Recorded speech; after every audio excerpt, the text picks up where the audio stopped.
கல்வி தொலைக்காட்சியில் இணைந்து கொண்டிருக்கின்ற மாணவ செல்வங்களுக்கு மீண்டும் வணக்கங்கள். உங்களை சந்திக்கின்றேன். மீண்டும் சந்திப்பதில் பெரும் மகிழ்ச்சி அடைகிறேன். இன்றைய வகுப்பிலே முன்னைய வகுப்பிலே கற்ற தொடர்ச்சியாக பின்னங்கள் என்ற பகுதியை நாங்கள் முன்னைய வகுப்பிலே பார்த்திருந்தோம். இன்றைய வகுப்பிலே அதனுடைய தொடர்ச்சியாக பின்னங்கள் என்ற பகுதியிலே வந்த கடந்த கால வினாக்கள் தொடர்பான கேள்விகளை இங்கே பார்க்க இருக்கின்றோம். பின்னங்கள் தொடர்பாக கடந்த கால வினாக்களிலே என்ன வந்ததை நாங்கள் இங்கே பார்க்கக்கூடியதாக இருக்கும். ஆகவே நாங்கள் கடந்த காலத்தில் இது ஏற்கனவே போன வகுப்பிலே கற்றிருந்தது. இந்த வகுப்பிலே கடந்த கால வினாக்கள் பின்னங்கள் தொடர்பாக வந்த கடந்த கால வினாக்கள் தொடர்பாக பார்க்க இருக்கின்றோம். எனவே கடந்த கால தேசிய புலமை பரிசில் பரீட்சையில் தேசிய பரீட்சையில் வந்த வினாக்களை ஒவ்வொன்றாக பார்ப்போம். அப்போ பார்ப்போம். இங்கே முதலாவது கேள்வி 2018ஆம் ஆண்டு வந்த கேள்வி. உருவில் நிலற்றப்பட்டுள்ள பகுதியை 10 பங்குகளாக எழுதுக அப்படின்னு இருக்கு. நிலற்றப்பட்ட பகுதியை 10 பங்குகளாக எழுதுக. இப்போ நிலற்றப்பட்ட பகுதி பங்குகளாக எழுதுகண்டா இங்கே கவனிக்க வேணும்.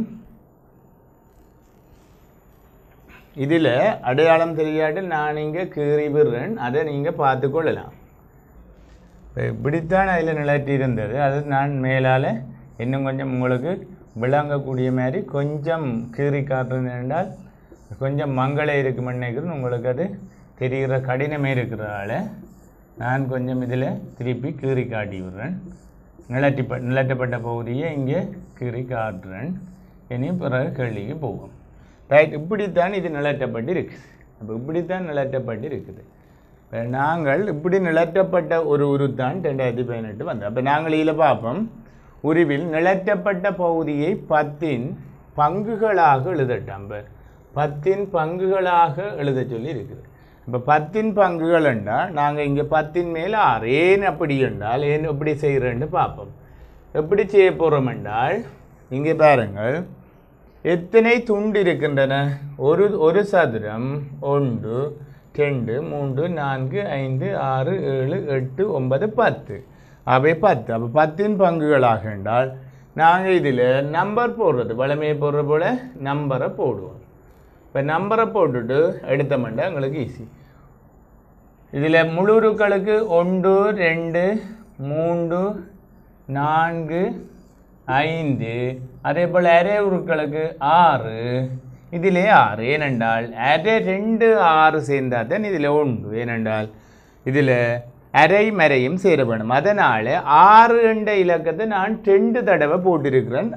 எதுக்கு போட்டிருக்கிறேன்? அரை ஒரு அரைக்கும் இன்னொரு அரைக்கும் சேர்ந்தால் தான் அது முழுது. அதனால் அதை முழுமை வரணுமென்றால் நாங்கள் அப்படி போட வேணும். சரிதானே? இது விளங்குதானே? இதுதான் இங்கே விஷயம், வேறு ஒன்றும் இல்லை. இப்படி நாங்கள் குறிச்ச மாட்டோம். இந்த உருவில் பென்சிலால் இப்படி நான் இப்போ குறிச்சி காட்டும் பென்சிலால் இப்படி குறிச்சிங்கண்டா இங்கே 10 மேல் 6 விட வரும்.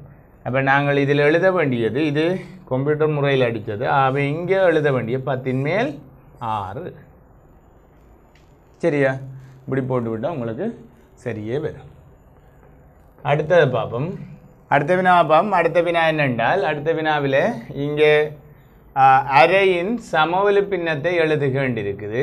அதே போல் எதிரே தரப்பட்டுள்ள உருவில் 0.3 பென்சிலால் அல்லது பேனாவால் நிலற்றுகண்டு இருக்குது. அப்போ பார்ப்போம். இங்கே அரையின் சமவெளி பின்னம் ஏற்கனவே நான் முதல் வகுப்பில் படித்த கேள்வி தான் இங்கே வந்திருக்கு. அப்போ அரையின் சமவெளி பின்னம் என்றால் இங்கே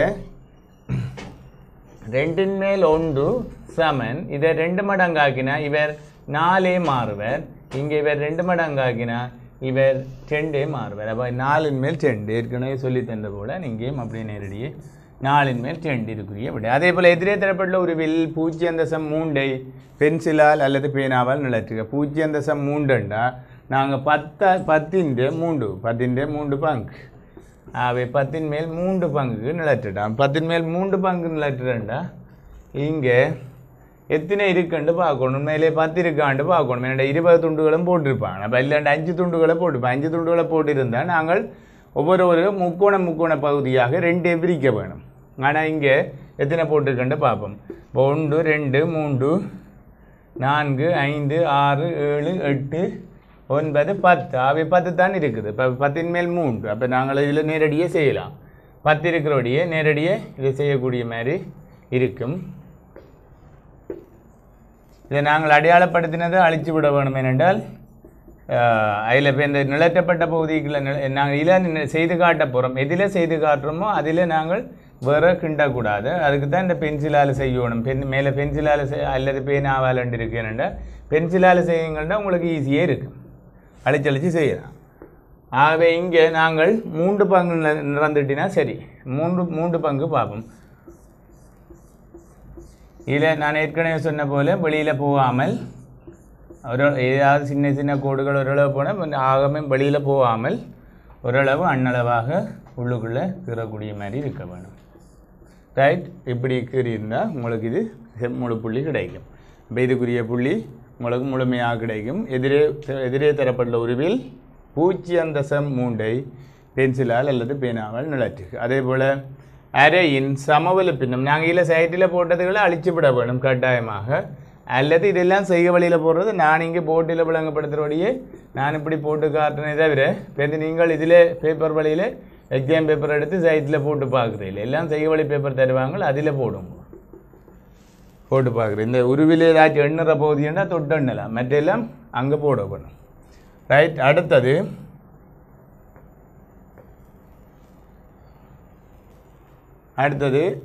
அடுத்த வினாவை பார்ப்போம். இதில் எதிரே தரப்பட்ட உருவில் 2 மேல் 1 பென்சிலால் அல்லது பேனாவால் நிறந்துட்டுக. அப்போ பார்ப்போம் இதில். அப்போ இதுலேயும் அரைவாசி என்றா மொத்த துண்டின் அரைவாசி. அப்போ இங்கே மொத்த துண்டின் அரைவாசிக்கு இந்த சமபக்க முக்கோணிய சமச்சீரச்சுக்களால் பிரிச்சிருக்குது. அப்போ நாங்கள் அதை கவனத்தில் கொள்ள வேணும். அப்போ இதில் வச்சோண்டு அரையை போடுறது இல்லை. அரையை போட்டால் இங்கே பிழைக்கும். ஏனென்றால் இந்த துண்டின் அளவை பாருங்க, இந்த துண்டின் அளவை பாருங்க, இந்த துண்டின் அளவையும் பாருங்க, பெருசே இருக்குது. இது சின்னனே இருக்குது, இது சின்னனே இருக்குது. அப்போ நாங்கள் இதில் அரைவாசி என்றால் இதில் 4 இருக்குது. எல்லோரும் ஓடி போய் படப்பண்டு அரைவாசி பார்க்குறது. அப்போ ஆனால் இப்படியே வச்சு கூட பார்க்கலாம். ஏனென்றால் இதிலேயும் அரைவாசி வரும். இந்த துண்டை பார்த்தோம்னா இவ்வளவு ஒரே அளவே இருக்கும், இந்த துண்டை பார்த்தோம்னா இவ்வளவு ஒரே அளவே இருக்கு. அப்போ 2 மேல் 1க்கு 2 பெரிய துண்டு, அதில் 1 போடலாம். ஆனால் இப்படி போட்டால் சரி. ஆனால் சில பேர் போடுறது அப்படி இல்லை. எப்படி என்றால் எப்படி போடுவாங்க என்றால்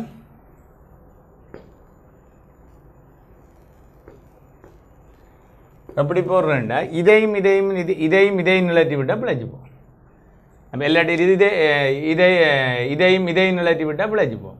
அப்போ நாங்கள் இதை சம துண்டுகளாக்குறது. அதாவது இந்த உச்சியிலிருந்து இந்த பக்கத்துக்கு போயிருக்கு, இந்த மூலையிலேருந்து இந்த பக்கத்துக்கு கோடு வரைஞ்சிருக்குது. அதே போல் இந்த மூலையிலேருந்து இந்த பக்கத்துக்கு கோடு வரைஞ்சிருக்கு. ஆகவே சமபக்க முக்கோணியில் அடுத்த மூலை இங்கே இருக்குது. அப்போ இங்கே இருந்து இங்கே அடித்து விட்டால் சரி. அப்போ நாங்கள் இப்படி ஒரு கோட்டை வரைஞ்சி போட்டு இப்போ பார்த்தோம்னா எத்தனை துண்டு இருக்குது? 1 துண்டு, 2 துண்டு, 3, 4, 5, 6. இப்போ 6 சமதுண்டுகள் இருக்குது. அப்போ 6 சமதுண்டா 6ல் ஏதாவது 3க்கு நாங்கள் வரையலாம். அப்போ நாங்கள் இங்கே இதில் நாங்கள் கீறின உருவை தவிர இங்கே உள்ள உருக்களை எடுக்கலாம். அப்போ நாங்கள் கீறின இந்த அடையாள பகுதியை நாங்கள் வச்சு மார்க் பண்ணிடலாம். அப்போ அங்கே தரப்பட்டுள்ள உருக்களுக்குள்ள கீறப்பட்ட இந்த கோடுகள் இருக்குது. இந்த கோடுகளுக்கு அடக்கக்கூடிய மாதிரி 3 துண்டு எங்கே வருதுன்னு பார்க்கலாம், நாங்கள் பிரித்த துண்டோடு சேர்த்து. அப்போ நாங்கள் இந்த கரையால் போடலாம். 1 துண்டு, 2 துண்டு, 3. அப்போ இதுக்குள்ளே இந்த கோட்டுக்குள்ளே இது அடங்குது, அங்கே தரப்பட்ட கோட்டுக்குள்ளே அடங்குது. இப்போ நாங்கள் போட்ட கோட்டுக்குள்ளே பிரிக்கக்கூடாது. அப்போ நாங்கள் இங்கே செய்ய வேண்டியது 6 மேல் 3 நாங்கள் இந்த செட்டு நிலத்தி விட்டால் சரி.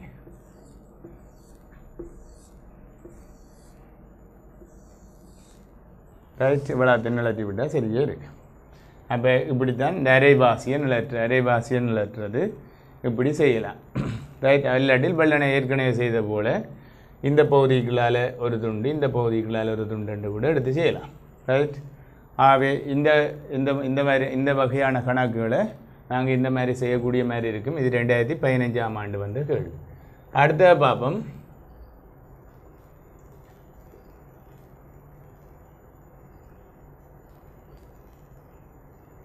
இதில் அடுத்த 2014ஆம் ஆண்டு வந்த கேள்வி, உருவை கொண்டு கீழே தரப்பட்டுள்ள வினாக்களுக்கு விடை எழுதுக.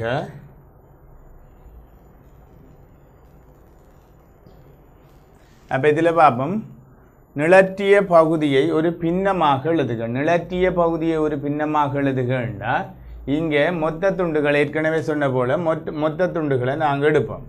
அப்போ இங்கே மொத்த துண்டுகள் எத்தனை என்று பார்த்தோம்னா இங்கே சரியே இருக்கும்.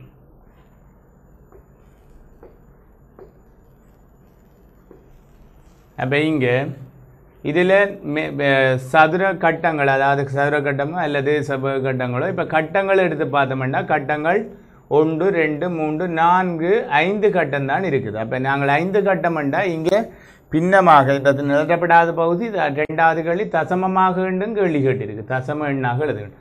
அதனால் 10க்கு கொண்டு போகிறான்னு எங்களுக்கு ஈஸியாக இருக்கும். அப்போ நாங்கள் இங்கே அரைவாசி ஒரு கட்டத்தின் அரைவாசிய துண்டுகளாக எடுப்போம். அப்போ அரைவாசிய துண்டுகளாக எடுக்கையில் நாம் மொத்த துண்டு எத்தனை என்று முதல் எண்ண போகிறோம். 1 2 3 4 இது அப்படியே பிரிபட்டிருக்கும். ஆகவே 5 6 7 8 9 10.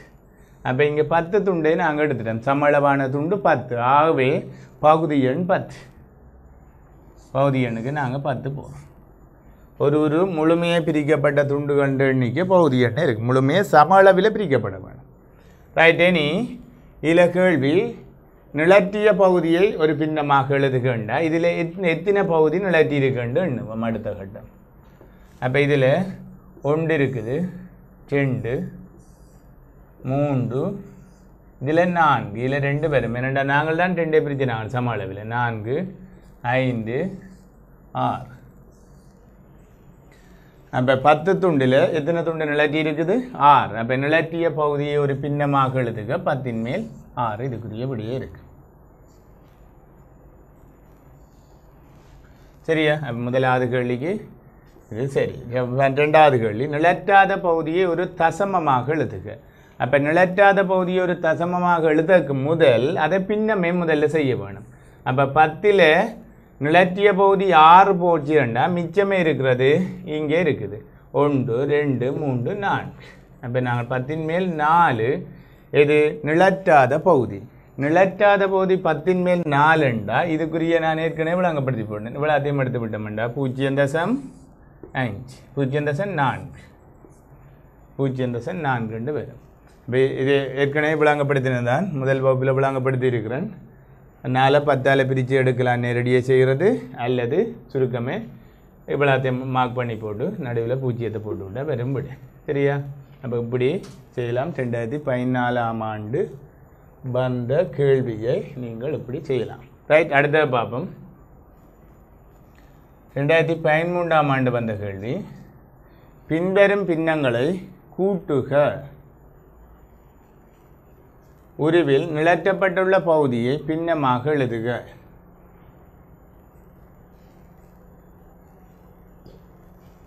சரி. இப்போ இதில் கூட்டுக என்ற ஒரு பகுதி வந்திருக்கு. புதிய சிலபஸின் படி கூட்டுக என்ற பகுதி இல்லை. ஆனால் பழைய சிலபஸ் இப்படி கூட்டுக பின்னங்களை கூட்டுற முறைகள் இருக்குது. அப்போ நாங்கள் 10 பங்குகளாக போட்டு கூட்டுறது அல்லது தசமங்களாக ஆக்குறது அதுகள் தான் இருக்கே தவிர இப்படி பகுதி எண்கள் வேறுபட்ட கூட்டல் புதிய முறையில் இல்லை. இருந்தாலும் இது கடந்த கால வினாக்கள் என்றபடியே நாங்கள் அது இருக்கா எப்படி செய்கிறோன்னு ஒரு தடவை பார்ப்போம். ரைட். அப்போ பார்ப்போம். இங்கே பார்த்தோம்டா 3ன் மேல் 1 இருக்குது, 3ன் மேல் 1 சக 4ன் மேல் 1.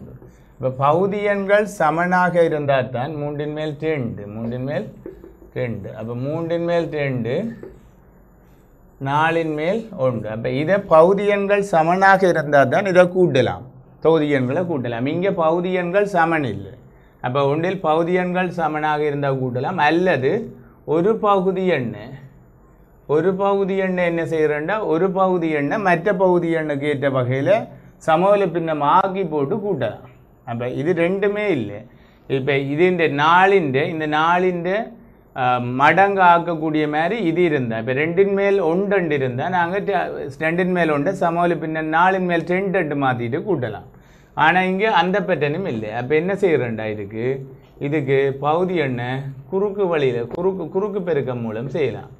அப்போ இந்த பகுதி எண்ணால் இதை பெருக்கிறது, இந்த பகுதி எண்ணால் இதை பெருக்கிறது, மாற்றி பெருக்கிறது. அப்போ நாங்கள் இப்படி பெருக்க போகிறோம் என்றால் 3 மேல் 2 பெருக்க போகிறோம். இந்த ஏற்கனவே அம்புக்குறியால் காட்டின 2வது பின்னத்தின் பகுதி எண்ணால் பெருக்க போகிறோம். தெர 4 தெர 4. அப்போ ഇതിൻ്റെ பின்னத்திൻ്റെ விட வரும் 2 8 3 12. இது முதலாவது தொகுதி. 2வது தொகுதிக்கு பார்ப்போம். 4 மேல் 1 4 மேல் 1 என்றால் அதை நான் ஏற்கனவே இந்த அம்புக்குறியால் காட்டியிருக்கிறேன். இந்த அம்புக்குறியால் காட்டினது 3ஆல் பெருக்கிறது. அப்போ அந்த பின்னத்தின் பகுதி எண்ணால் பெருக்கிறது. 3ஆல் பெருக்கணும்டா இங்கே விட வரும் 3 3 3 12. அப்போ இப்போ 2க்குமான ஒரு பின்னம் வந்துட்டுது. எப்படி வருது? 12 மேல் 8 சக 12 மேல் 3 இப்படி வந்துட்டு. அப்போ நாங்கள் என்ன இரண்டா, இப்போ பகுதி எண் 2 சம அளவில் இருக்குது. பகுதி எண் 2 சம அளவில் இருந்தால், இந்த பகுதி எண் 2 சம அளவில் இருந்தால் தொகுதி எண்ணை கூட்டுறது. அப்போ இங்கே விடை 12 மேல் 8 3 11. சரியா? அப்போ திருப்பி பார்ப்போம். திருப்பி ஒரு தடவை பார்ப்போம்.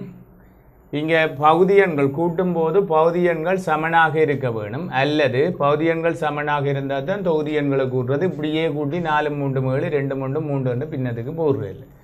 அப்போ அதுக்காக பகுதி எண்களை சம அளவில் கொண்டு வரணும். கொண்டாடுறதுக்கு இங்கே ஒன்று மற்றதின் மடங்காக இருந்தால் நாங்கள் ஒரு பின்னத்தை மட்டும் சமவெளி பின்னத்துக்கு மாற்றி போட்டு அந்த பகுதி எண்ணுக்கு வரக்கூடிய மாதிரி சமவெளி பின்னத்துக்கு மாற்றி போட்டு செய்யலாம். இங்கே அது இல்லாத காரணத்தால் குறுக்கு பெருக்கமாக இந்த முதலாவது பின்னத்தின் பகுதி எண்ணை 2வது பின்னத்துக்கு பெருக்கிறது, 2வது பின்னத்தின் பகுதி எண்ணை முதலாவது பின்னத்துக்கு பெருக்கிறோம். பெருக்கேக்க வந்த விடைகள் தான் 12 மேல் 8 2 8 3 12. அதே போல் அடுத்தது 3 3 3 12. அப்படி நாங்கள் 12 மேல் 8 12 மேல் 3 இங்கே வந்த அந்த பின்னத்தை இப்போ தான் கூட்டுறோம் 12 மேல் 11 விட. ஆகவே இதுக்குரிய விடை 12 மேல் 11. சரி, இவ்வளோ தானே. இது பழைய சிலபஸ் முறை, அதனால் நான் இங்கே உங்களுக்கு இது தொடர்பு முழுமையான விளக்கத்தை தெரியல. ஏனென்றால் பழைய கணக்குகள் இப்போ வாரதில்லை, வராது. இந்த ஆண்டிலிருந்து அந்த பகுதி வராது. என்னென்னா செகண்ட் பார்ட்டுக்கு சிலபஸ் என்றபடி அது வராது. சிலபஸுக்குள் உள்ள தயாரிக்கிறபடிய சிலபஸில் தரப்பட்ட மட்டும் வரும். ரைட், அடுத்த பாம். உருவில் நிலற்றப்பட்டுள்ள பகுதியை பின்னமாக எழுதுக. நிலற்றப்பட்ட பகுதியை பின்னமாக எழுதற்கு முதல் எத்தனை துண்டுகள் இருக்குன்னு நாங்கள் பார்ப்போம். அப்போ இங்கே 1 2. அப்போ இங்கே நாங்கள் பார்த்தோம்டா இதில் பெரிய முக்கோணத்தை நாங்கள் எடுப்போம். பெரிய முக்கோணம் எடுப்போம், இல்லைன்னா 10 துண்டுகளாக எடுக்கலாம். இங்கே பெரிய துண்டுகளை எடுப்போம். பெரிய துண்டு எடுத்தோம்டா இதொரு முக்கோணியே இருக்குது, இதொரு முக்கோணியே இருக்குது, அதே போல் இதொரு முக்கோணியே இருக்குது, இதே போல் இதொரு முக்கோணி இருக்குது. அப்போ 4 முக்கோணி இருக்குது. பெரிய முக்கோணியில் 1 முக்கோணி 2 முக்கோணி 3 முக்கோணி 4 முக்கோணி இருக்குது. ஆகவே பகுதி எண் 4 தொகுதி எண் உருவில் நிலற்றப்பட்டுள்ள பகுதியை பின்னமாக எழுதுக. அப்போ இங்கே தொகுதி எண்ணை பார்ப்போம். தொகுதி எண் இங்கே இதுக்கு 1 போடலாம், இதுக்கு 2 2. ஏனென்றால் இது ரெண்டும் சேர்த்தா தான் 2 கண்ட முழுசு வரும். ஆகவே 4 மேல் 2. இல்லை என்றால் நீங்கள் இதுக்கு 2 விட எப்படி வரைகளை 2 விட தெரியணும். 8 மேல் 4 இதுக்குரிய சமவெளி பின்னம் வரும். ஏனென்றால் இதை 2 பிரித்து போட்டு கூட செய்யலாம். இது 2 பிரிச்சமெண்டா இதையும் 2 பிரிச்சமெண்டா 8 துண்டு வரும். 8ல் 1 2 3 4. சரியா? அப்போ ஏற்கனவே இது விளங்கப்படுத்தினது தான், இருந்தாலும் கடந்த கால வினாக்களில் வந்த கேள்வி பெண்ணு கூட சொல்லிடு. ரைட், நீ அடுத்த போவோம். 7வது கேள்வி 2012ஆம் ஆண்டு வந்த கேள்வி.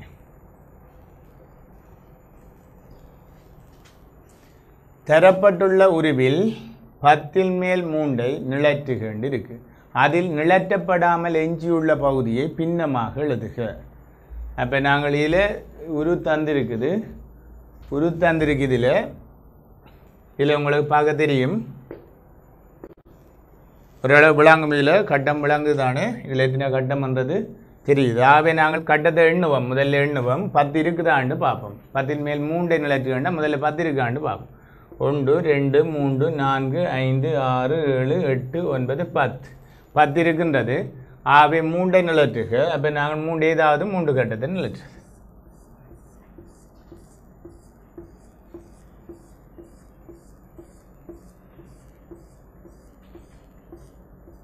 சரி, 3 கட்டம் நிழற்றி இருக்கிறோம். 10ல் 3 கட்டம் நிழற்றியாச்சு. முதலாவது கேள்விக்குரிய புள்ளி கிடைத்துள்ளது. சரி, இங்கே நிழற்றியகளை கவனத்தில் கொள்ள வேணும். தொட்டமே நிழற்றக்கூடாது. ஒரு ஒழுங்குமுறை இருக்குது. ஏனென்றால் எழுத்துப்படி வினாத்தாள் 2ற்கு எழுத்து வடிவுக்கும் அதே போல் வினாத்தாள் 2ற்கு எழுத்து வடிவுக்கும் அதே போல் கணித பகுதியில் வார கேள்விகளுக்கான ஒழுங்கு, அதாவது என்னென்னு சொல்கிறேன்டா அமைப்பு ரீதியாக சரியான முறையில் அது செய்திருந்தால் அதுக்குமே சேர்த்து 2 புள்ளிகள் வழங்கப்படும். இப்போ 2 புள்ளிகளையும் பெறுவதற்காக நாங்கள் இந்த ஒழுங்கு முறையில் கையாளணும். இதில் ஒன்று எடுக்கிறது, அதில் ஒன்று நிலற்றுறது, இப்போ இந்த வெளியில் நிலற்றுறது, அதுக்கெல்லாம் அந்த புள்ளிகள் கழிக்கப்படும். எனவே 2 புள்ளிகளை பெறணும் என்றால் நாங்கள் ஒரு ஒழுங்குக்கு வரணும். இந்த சைட்டில் ஒரு பக்கமே நிலற்றுறது, இதில் ஒன்று நிலற்றுறது, அங்கே ஒன்று அங்கப்படி நிலற்றக்கூடாது. ரைட், 2வது கேள்வியை பார்ப்போம். இதில் அதில் நிலற்றப்படாமல் எஞ்சியுள்ள பகுதியை பின்னமாக எழுதுக. அப்போ இங்கே 10ல் 3 போனால், இந்த 10ல் இந்த 3 போனால் மிகுதியாக உள்ளது 10 பங்கில் மிகுதியாக உள்ளது 7 தானே மிகுதியாக இருக்கும். ஆகவே விடை 10 மேல் 7. சரியானே? அப்போ இப்படி இதை செய்து கொள்ளலாம். அடுத்த கேள்வியை பார்ப்போம்.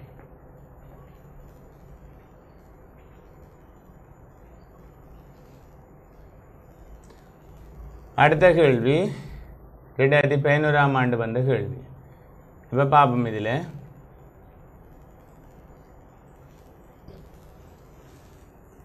உருவில் 8 மேல் 1 நிழற்றப்பட்டுள்ளது. ரைட், 8 மேல் 1 நாங்கள் பார்த்துக்கொள்ளலாம். 1 2 3 4 5 6 7 8 இருக்குது. அதில் 1 நிழற்றி இருக்குது. அப்போ இதில் சரியே இருக்குது. அப்போ இதில் சொல்லப்பட்ட முறைப்படி சரியே இருக்குது. அப்போ பார்ப்போம். இங்கே நிழற்றப்பட்ட அதில் மேலும் 4ல் 1 நிழற்றுக. மேலும் 4ல் 1 என்றால் இங்கே 8 துண்டு இருக்குது. அப்போ அதை விட 4ன் மேல் 1 இல்லை. சில பேர் அதை விட 4ன் மேல் 1 பிரித்து போட்டு பார்க்குறதில்ல. இந்த இருக்கிற மேலும் 4ன் மேல் 1 என்றால் இங்கே 8 துண்டு இருக்குது. ஆகவே நாங்கள் 4ன் மேல் 1க்குரிய சமவெளி பின்னம் 8ன் மேல் 2. 8ன் மேல் 2. ஏனென்றால் 2 மடங்கு ஆகிறோம் பின்னது. ஏனென்றால் இங்கே பகுதி எண் 8க்கு போடக்கூடிய மாதிரி தான் இங்கே இருக்குது. இங்கே 8ன் மேல் 1 பகுதி எண் 8க்கு தான் நாங்கள் இங்கே நிழற்றினதை பார்த்து நாங்கள். ஆகவே திருப்பியும் நாங்கள் நிழற்ற வேண்டியது பகுதி எண் 8க்கு தான் நிழற்ற வேணும். பகுதி எண் 8 பெறக்கூடிய மாதிரி நிழற்ற வேணும். ஆகவே இங்கே 4 இருக்கிறபடியே நாங்கள் 2 மடங்காக்கி 8 1 2 மடங்காக்கி 2. ஆகவே இதுக்குரிய சமவெளி பின்னம் 8ன் மேல் 2. அப்போ நிழற்ற வேண்டியது மேலும் 8ன் மேல் 1 நிழற்றிருக்கு. மேலும் ஒரு 2 பகுதியை நிழற்றி விட்டால் சரி.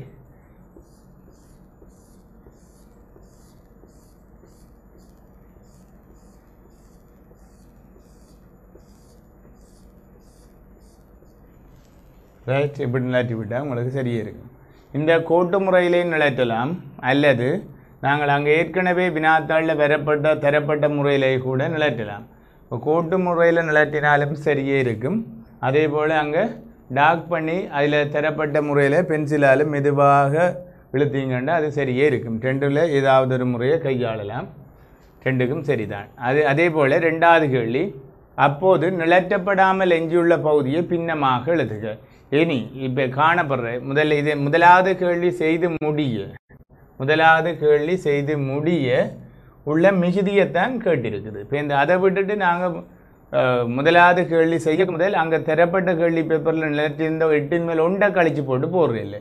இப்போ நிழற்றப்பட்ட மொத்த துண்டுகள் 8 மேல் 3 நிலட்டப்பட்ட பகுதி மொத்தமே 8 மேல் 3 நிலட்டப்படாமல் எஞ்சியுள்ள பகுதி என்றா 8 பிரித்து மிகுதி இதில் 4 8 பிரித்து மிகுதி 5 ஏனென்றால் இங்கே 8ல் 3 போனால் மிகுதியே இருக்கிறது 5 ஆகவே விடை பின்னமாக எழுது கொண்டிருக்குது அப்போ நாங்கள் பின்னமாக இருக்கண்டா நாங்கள் பின்னத்திலே கொடுக்கலாம் 8 மேல் 5 என்று கொடுக்கலாம் விடை 8 மேல் 5 ஆகவே இங்கே உங்களுக்கு இதுக்கும் சரி சரியானே அப்போ 2 மார்க்ஸ் இதில் 2 மார்க்ஸுக்கு தான் இது வாரது ஆகவே 2 மார்க்ஸை இலகுவாக பெற்றுக்கொள்ளக்கூடிய மாதிரி இருக்கு ரைட் நீங்கள் அடுத்த கேள்வியை பார்ப்போம்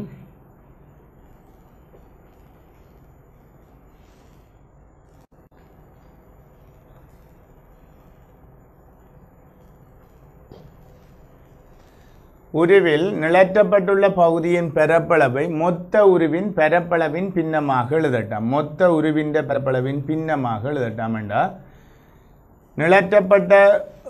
நிலட்டப்பட்ட பகுதி முழு உருவின் பின்னமாக எழுதுக அல்லது மொத்த உருவின் பின்னமாக எழுதுக ரெண்டும் ஒரே கருத்து அப்போ நாங்கள் நிலட்டப்பட்ட பகுதியை மொத்த உருவின் பின்னமாக என்று எழுதினாலும் சரி அல்லது முழு உருவின் பின்னமாக என்று எழுதினாலும் அதுக்கு சரியே இருக்கும் ரெண்டும் ஒரே பதிலை கொண்டது தான் ஆகவே நாங்கள் இங்கே செய்ய வேண்டியது உருவில் நிலட்டப்பட்ட பகுதியின் பரப்பளவை மொத்த உருவின் பரப்பளவின் பின்னமாக எழுதுகின்றால் இங்கே செய்யலாம் எத்தனை துண்டு எத்தனை கட்டம் இருக்குன்னு பார்க்கலாம் 1 2 3 4 5 6 7 8 9 10 அப்போ முழு உரு எத்தனை துண்டு இருக்குது 10 இப்போ நாங்கள் இதில் போடலாம் 10 ஏன்னா மொத்த உருவின் பின்னமாக பரப்பளவின் பின்னமாகத்தானே கேட்டிருக்கு அப்போ இதில் சம அளவில் இருக்குது மொத்த உருவின் பரப்பளவு 10 கட்டங்கள் அதான் 10 போட்டுருக்கு மொத்த உருவில் பரப்பளவு அளவு அடிப்படையில் தெரியல கட்டங்களின் அடிப்படையில் இங்கே பரப்பளவு இருக்குது அப்போ கட்டங்கள் அடிப்படையில் பார்த்தோம்னா 10 சம கட்டங்களுக்கு முழு உரு சமன் 10 சம கட்டங்களுக்கு இங்கே பார்த்துருக்கோம் 10 சம கட்டங்களுக்கு முழு உரு சமனாக உள்ளது நான் 3ஆம் ஆண்டில் படிச்சிருப்பேன்னு நினைக்கிறேன் கட்டங்கள் இத்தனை கட்டங்களுக்கு இத்தனை கட்டங்கள் இருக்குது அப்போ அந்த கட்டங்கள் அடிப்படையில் பிறகுதான் 4ஆம் ஆண்டு 5ஆம் ஆண்டு வரைக்குள்ள அது அளவு வருது சென்டிமீட்டர் அளவில் வருது அப்போ நாங்கள் இதில் கட்டங்களுக்கு சமன் எத்தனை கட்டங்களுக்கு 10 கட்டங்களுக்கு இந்த முழு உரு சமன் அதனால் பகுதி எண் 10 நிலட்டப்பட்டுள்ள கட்டங்கள் எத்தனை என்று பார்த்தோம்னா 1 2 அப்போ நாங்கள் நம்பர் போடுவோம் அதுக்கு 1 2 3 4 இருக்கிறது ஆகவே அந்த 10 சமகட்டங்களில் 4 கட்டம் நிலட்டி இருக்குது ஆகவே அதுக்குரிய விடையை நாங்கள் கொடுக்கலாம் 10 மேல் 4 சரியானே அப்போ இதில் ஒரு விஷயம் இல்லை வளமையை செய்கிற போல தான் நீங்கள் செய்திருக்கிறேன் ஒரு நிலட்டப்பட்டுள்ள பகுதி 10 என்ன நிலட்டப்பட்ட பகுதியின் பரப்பளவை காண்றோக்கு மொத்த கட்டத்தை 10 மேலே 4 ரைட் அடுத்த போவோம் 2009ஆம் ஆண்டு வந்த கேள்வி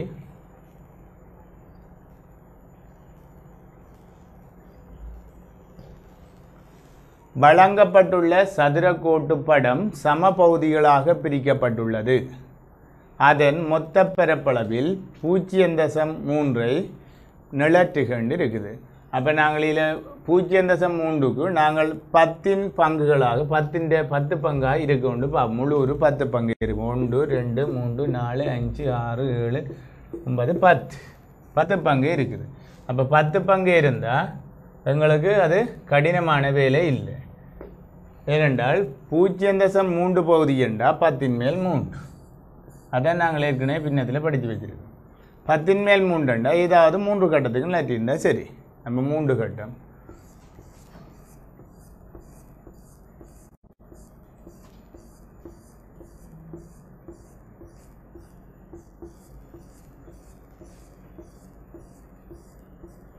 மூன்று கட்டத்துக்கு நட்டிருந்தால் சரியே இருக்கும் ரைட் இப்போ பாருங்க வழங்கப்பட்டுள்ள சதுரக்கோட்டு படம் சம பகுதிகளாக பிரிக்கப்பட்டுள்ளது அதன் மொத்த பரப்பளவில் 0.3 பகுதியை நிலட்டுக நான் பின்னத்துக்கு எடுக்கிறேன் பின்னத்தில் எடுத்து அதை செய்து விடுறேன் இந்த பின்னத்தில் போட்டதை இதில் எங்கேனும் போட்டிருந்தால் அழிச்சு விட வேணும் தனியாக இப்படி இருக்க வேணும் விட ரைட். அப்போ இதுக்குரிய புள்ளி உங்களுக்கு வழங்கப்படும்.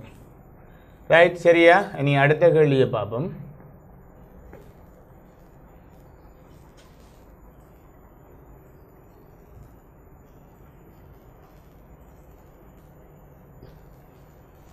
கூட்டுகண்டு இருக்குது. அப்போ 2008ஆம் ஆண்டு வந்த கேள்வியில் கூட்டுகண்ட பகுதி வந்திருக்கு. அப்போ கூட்டுகண்ட பகுதியை பார்ப்போம். இது வெள்ளனை நாங்கள் 3ன் மேல் 2 அதே போல் 4ன் மேல் 1 கூட்டினாங்க. இது 6ன் மேல் 1 சக 3ன் மேல் 2 இருக்குது. அப்போ இதுக்கு கொஞ்சம் வித்தியாசம். நான் முதல் சம அளவில் உள்ள பின்னம் சொல்லி தந்தான். இது கொஞ்சம் வித்தியாசம். இது எப்படி என்றால் இந்த 6க்கு ஏற்ற வகையில் இவரை மாற்றி விட்டால் சரி. அப்போ சமவெளி பின்னத்தில் 6 பெறக்கூடிய மாதிரி செய்யணுமெண்டா தர 2 பெருக்கல் அடையாளம் 2 பெருக்க 2 மடங்காகி விட்டால் அவற்றை பின்னம் வரும். எனவே புதிய பின்னம் வருவார். 6ன் மேல் 1 சக 32 இது இந்த பின்னம் என்ன வரும்பிட 32 இந்த தொகுதிக்கு இங்கே இருக்க போகிறேன். அப்போ 32 ஈட்டண்டு 4. அப்போ இதுதான் புதிய கூட்டல் புரிய. ஆகவே பகுதி எண் சமனே இருக்கிறபடியே நாங்கள் தொகுதி எண்ணை மட்டும் கூட்டுறோம். 1 சக 4 சமன் 6ன் மேல். அப்போ நாங்கள் இங்கே போடுவோம்.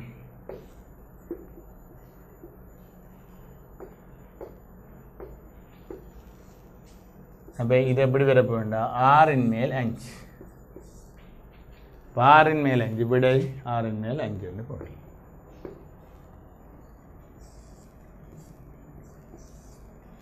சரியா? அப்போ இதில் ஒன்றுமில்லை. இது ஒற்றை பின்னத்தை மட்டும் சமவெளி பின்னமை மாற்றி போட்டு கூட்டி விடுறோம். ஒற்றை பின்னத்தை மட்டும் சமவெளி பின்னமை மாற்றி போட்டு கூட்டி விடுறோம். கூட்டி விட்டோம்னா சரியே இருக்கும். வெள்ளனை அப்படி வரையில் வெள்ளனை மாறி வந்தது. ஏனென்றால் 3 இப்படி ஒற்றை பின்னத்தை மட்டும் ஆக்கக்கூடிய வகையில் அமையல். என்னென்னா 3 ஒரு பகுதியில் 3 மற்ற பகுதி எண்ணில் 4 இருந்தபடியே அது அப்படி ஆக்கிடலாது. இது இந்த மாதிரி ஆக்கி செய்யலாம். ரைட், இனி அடுத்ததை பார்ப்போம்.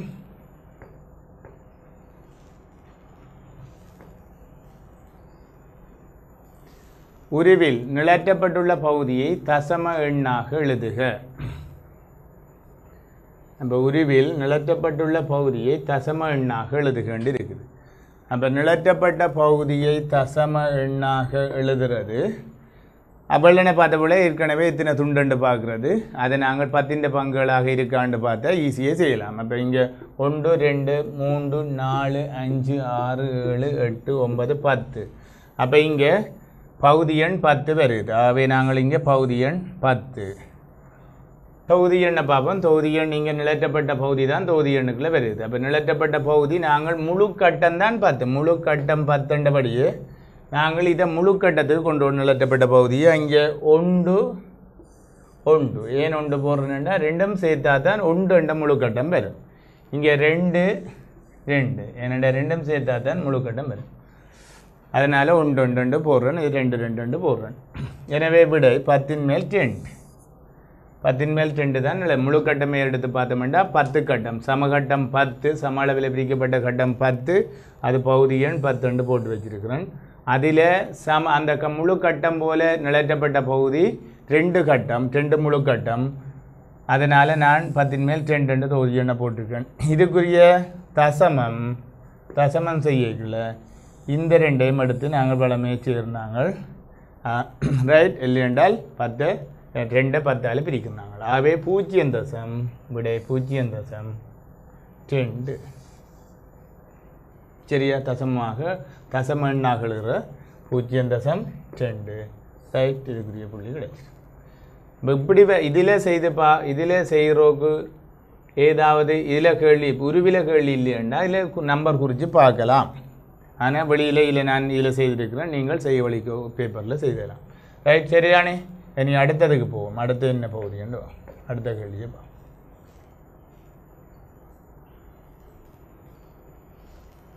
அடுத்த கேள்வி கூட்டுக வருது. ரைட், கூட்டுக வருதுண்டா அடுத்த கேள்வியை பார்ப்போம்.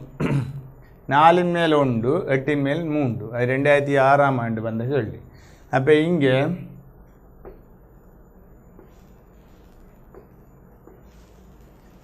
4ன் மேல் 1 அதே போல் சக 8ன் மேல் 3. அப்போ இதுக்கு நாங்கள் ஒன்று மடங்கு இருக்குது. ஒரு பகுதி எண்ணின் ஒரு பகுதி எண்ணின் மடங்கு அடுத்த பகுதி எண் இருக்கிறபடியே நாங்கள் 4 8 மாத்திர இலகுவான வழிமுறை. ஆகவே இதுக்குரிய சமவெளி பின்னத்துக்கு எடுப்போம். சமவெளி பின்னத்துக்கு எடுத்தோம்னா இதை தர 2 இதை தர 2 மடங்கு நாங்கள் 8 மாறும். பகுதி எண் 8 மாறிச்சுதுண்டா எங்களுக்கு பகுதி எண் இங்கே மட்டும் இருக்குது சம அளவில் வந்துடும். வந்த பிறகு தொகுதி எண்ணை கூட்டுற இலகு. ஆகவே இதுக்கு புதிய பின்னம் போடுவோம். புதிய பின்னம் 8 2 அதே போல் சக அது அப்படியே மேலடக்கிற வரமேனண்டா அதில் மாற்றம் நாங்கள் செய்யலை. ரைட். இப்போ 8 மேல் 2 8 மேல் 3. ஆகவே நாங்கள் இதுக்குரிய பின்னம் அடித்தோம்னா 2 சக 3. ரைட். ஆகவே இதுக்கு 8 மேல் 5. சரி. ஆகவே இதுக்குரிய விடையை நாங்கள் வழங்கலாம்.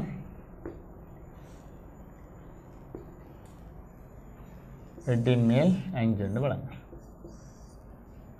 சரி. இப்படியான வினாக்களை நாங்கள் இப்படி செய்து கொள்ளலாம்.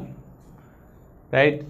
எனவே நாங்கள் பின்னங்கள் தொடர்பான வினாக்களை தொடர்ந்து முதல் வகுப்பிலே கற்றுக்கொண்ட பின்னங்கள் தொடர்பான வகுப்புகளை தொடர்ந்து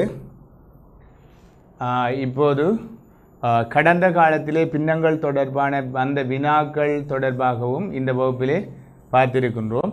ஆகவே இதில் வினாத்தாள் 2 வருகின்ற வினாக்கள் தொடர்பாகத்தான் பார்த்து கொண்டிருக்கின்றோம். கணித பாடப்புத்தகத்தில் தரம் 3 தரம் 4 தரம் 5 இந்த 3 வகுப்புகளிலும் உள்ள கணித பாட புத்தகத்தில் உள்ள விடயங்களை முழுமையாக நாங்கள் பார்த்தோம் என்றால் இங்கே ஒரு கணிதத்தில் உள்ள 15 கேள்விக்கு 30 மார்க்ஸை அப்படியே எடுத்துக்கொள்ளலாம். அப்போ வினாத்தாள் 2 வார கணிதங்கள் இப்படி ஒவ்வொரு பகுதிகளினூடாக வரும். இப்போ ஏற்கனவே போன வகுப்புகளில் பிரசினங்கள் தீர்த்தல் பார்த்துருக்கிறோம். அந்த பிரசினங்கள் தீர்த்தலில் அதில் 2 மார்க்ஸ் வரும். இதில் 2 பின்னங்கள் தொடர்பாக வளமையை வருது. நீங்கள் இப்போ பார்த்துருப்பீங்கள். ஒவ்வொரு ஆண்டும் போட்டு காட்டியிருந்தனால் ஒவ்வொரு ஆண்டும் வந்து கொண்டிருக்கிறது. அதனால் நாங்கள் ஒவ்வொரு அலகுகளையும் அது வாரது. ஒவ்வொரு அலகுகளையும் ஒரு கேள்வி போடுவாங்க. அப்போ போடுகளை நாங்கள் இந்த மாதிரி ஒவ்வொரு அலகுலையும் நல்ல தெளிவாக இருந்தால் அந்த 2 புள்ளியையும் இலகுவை பெற்று அந்த 30 மார்க்ஸ்களையும் 30 புள்ளிகளையும் இலகுவாக வினாத்தாள் 2 கணித பகுதியினூடாக பெற்றுக்கொள்ளலாம். இப்போ வினாத்தாள் 2 கணித பகுதியூடாக 30 புள்ளிகளை பெற்றால் அங்காலே தமிழ் பகுதியிலே 24 அதே போல் கட்டுரை பகுதியிலே 6 எடுத்துக்கொள்ளலாம். அங்காலே சுற்றாடல் பகுதி அதே போல் சிங்களத்தில் 2 ஆங்கிலத்திலே 6 புள்ளிகளை அப்படியே தொடர்ந்து எழுத்து வடிவே இருக்க வேணும். அதுக்கு புள்ளிகளை பெற்று 100 புள்ளிகளை இதிலே இலகுவாக பெற்றுக்கொள்ளலாம். அப்படியே ஏதாவது தவறு விட்டிருந்தால் கூட 90 புள்ளி கட்டாயமாக எடுக்கலாம். இப்போ நாங்கள் கணித பகுதி இலகுவாக செய்கிற வழிமுறைகளை இதுவரை நாங்கள் பார்த்துட்டோம். அதிலேயும் பின்னங்கள் தொடர்பான சிறப்பு முறைகளை நாங்கள் பார்த்திருக்கிறோம். எனவே நம்முடைய கேள்வி டிவியில் இதுவரை இணைந்து கொண்டிருந்து இந்த விடயங்களை விளங்கி கொண்ட மாணவர்கள் அனைவருக்கும் நன்றிகளை தெரிவித்துக் கொண்டு மீண்டும் உங்களை சந்திப்பேன் என்று கூறி விடைபெறுகின்றேன். நன்றி, வணக்கம்.